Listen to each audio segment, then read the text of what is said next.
Hello everyone, welcome to this class. In this class we're going to deal with algebraic process. What is an algebra?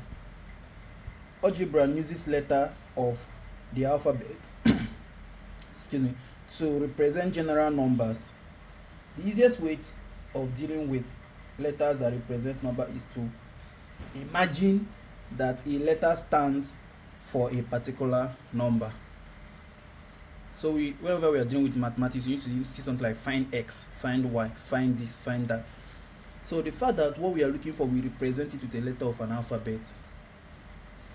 That's what we call algebra. First, let's look at this example one where we say express p meter. This is p meters in centimeter. Since we already know that 1 meter is 100 cm using conversion rate, you can say okay, 2 meter is the same as 200 cm.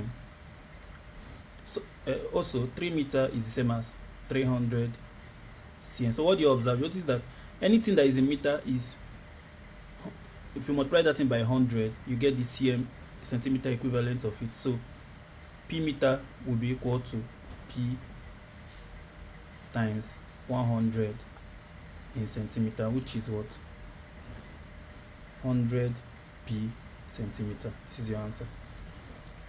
So let's go to the second example. Now let's go to example 2.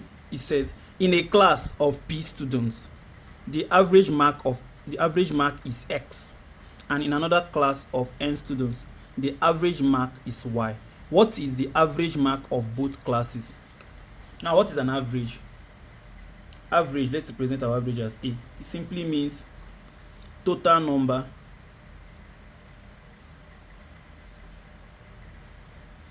of students. Are we together? Total number of mark divided by total number of students. So what it's trying to say is that the total number of mark the students have, let me use number of students.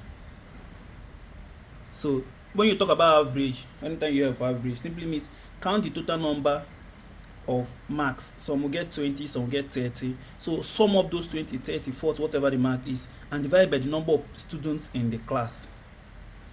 So that's the average. In this case, we have the total number of students here to be p, and the average mark is x. So here now, which one will be average? This is the average here. X will be the average. And in a class of p students, so the total number of students was p. So we are looking for, I don't know what I'll call this. Let me call this a number. I'll call it average mark of class x. Let me call it average of class x divided by p. So this is the total number of the first class. So this average ax will now be p times, that's px. So this is the first class. For the first class, this is the total scores. That's if you sum up all the scores, this is what you are going to get, because this is the average. When you have divided the total scores by the number of students, this is what you got. Now you want to get these total scores, you simply do p times x, making this ax subject of the formula. Let's go to the second one. Second one, it says that the average is y. So y is the average here. So let me call this average of class y all over. What's the total number of students there? N. Total number of students is n. So ay will be y times n, which is yn for the what? Second class. Now we have been told to find the average of both classes. So now we've gotten that the total score of class x is px, and total score of class y is yn.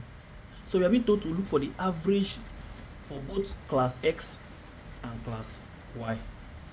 So simply, we all know that the total score of both will be total score of both class x and class y divided by the total number of both class x and class y. So the total score of both is now This is the total score of x, so it will be p x plus y n. This is now the total score that those in class x and those in class y. We are using the word class x for this our equation. So the total number of both those in class x and those in class y is simply the total number of those in class x, which is p, plus total number of those in class y, which is what? N. So this is your, let me call this average of x plus y. That's average of both class x and class y. So this might be a little bit confusing because instead of us to use number, we are using algebra. So that's why we call it algebra, expressing things that represent number with alphabet. So as we solve the examples, you see how this replaces a number. We'll put a number into it and solve it to be more clearer to you. Let's go to the example, exercise 4a. So let's go to exercise 4a number 1. It says a student has 200 naira. If someone gives her 160 naira, how much will she have? The student has 200 naira. Someone else gave her 160 naira. So that's 160, 200 naira plus 160 naira. How much will she have now? Simply 200 plus 160, which is what? 360 naira. Right? Now the question continues. If someone gives her x naira, how much will she have? So let's continue. This is for A part of the question. For the B part, if somebody gives her x naira, how much will she have? So it's going to simply be 200 naira plus x naira, which will be 200 plus x naira. So that's what algebra does. This x represents a number which this class is not telling us, so you just replace it. So this is what algebra is all about. Let's go to the next question. Number 4 says a man was 20 years old 6 years ago. How old is he now? Let's solve for that. 6 years ago, right? Someone was 20 years. How old is the person now? Are we together? So now the person should be extra 6 years, because 6 years ago we are 20 years. So today you will be 20 plus 6 years, which is 26 years. Because if 6 years ago, so 26 years, so if we take away 6 from it, which is like 6 years ago, that's when you see that it's 20 years. So how old is the person now? It's like when you are born in year 2000 and we are in year 2005, and somebody asks you, in year 2000, which is like 5 years ago, you are 20 years. How old are you now? So you simply add 5 to it. So for the second question, it says P years ago, another man was 23 years old. How old is he now? P years ago, this A, this B. So P years ago, someone was 23 years old. How old is the person now? Simply add P to the total number of the years. So it will be 23 plus P years. Very, very simple. Let's go to the next question. So let's start. Number 18. Two cars start together from the same point. Let's cover the start A. The two cars start from the same point and travel in the same direction. So they are going in the same direction along a road. If the faster one has an average speed of u kilometers, so the faster one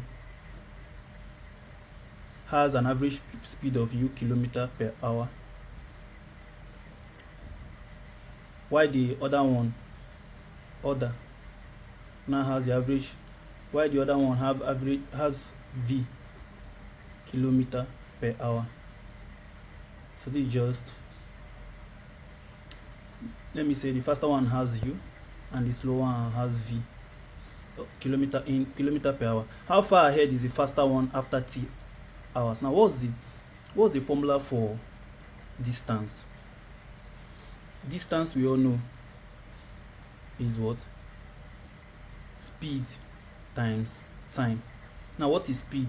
For the faster one, the speed is u, while for the slower one, the speed is what? V. So what's the time? Both of them are sharing the same t, the same time. So for the faster one, the distance is u times t, which is ut, while for the other one, the distance is v times t, which is what? V t. Now these cars are moving in the same direction. They started from one point and they are moving in the same direction. But for the fact that you know that this one that has u as the speed is faster than v, obviously let's assume that v is somewhere here, the u might be somewhere here. So what they are telling us to look for is the distance after the time t. What's the distance between this v and this u? So we've already found the distance that this one traveled, the u own. So we already know that from here to here is ut, and from here to here is what? Vt. So if you want to calculate here to here, it's simply this minus this. So it will be ut minus vt. Are we together? Which will give you t is common, so it will be t into u minus v. This is your distance, and the distance will be in what? Kilometers. How do you know it will be in kilometers? This time is in hours. The unit of the speed is a kilometer per hour. So, and how do we calculate this? And we'll calculate by multiplying the speed by the time. So you can just do kilometer per hour multiplied by hour. So by the time you cancel, you are left with kilometer. This is when you do dimension, you understand this one. So the time, this is the answer, is in kilometer. Let's go to number 19. A boy's age is x years. The boy is what? X years. And his father is 4 times as old.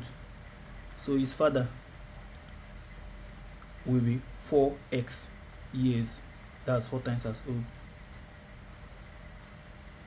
Find the father's age in y years time. Simply say find the father's age in y years time. Y years means after y years, what's the father's age? So you simply do 4x plus y, or in years. This is the age of the father after y years time. Let's go to the last example. P years ago, that's we are going backward. A man's age is q plus r times that of his son, who was then r. Are we following? So the age of the man is this times of, so simply the man's age is this times his son's own. So his son's own is what? R, while the man is q plus r times r. How old is the man now? So p years ago, this was the age of the man. So how old is the man now? So let's open this. It will give us qr plus r square. So how old is the man now? Simply add p to it. So it will be, let me rearrange it to r squared plus qr plus p. So this is the current age of the man. So what you need to understand about this algebra is that all these alphabets are numbers. When instead of seeing numbers, you are seeing alphabet. Like p years ago, let me say if you are his number, it could be 5 years ago, 10 years ago, depending. A man's age is this. Q is a number plus r times that of his son. So these things will multiply how many years the child is, and then the child of his son who was then they didn't say now. So for them to say then means that p years ago he was r years. So this was his son's age then, and this was the man's age then. So how old is the man now? Simply add p to get the current age of the man. Thank you. If you have any question, drop it in the comment section. See you in the next class.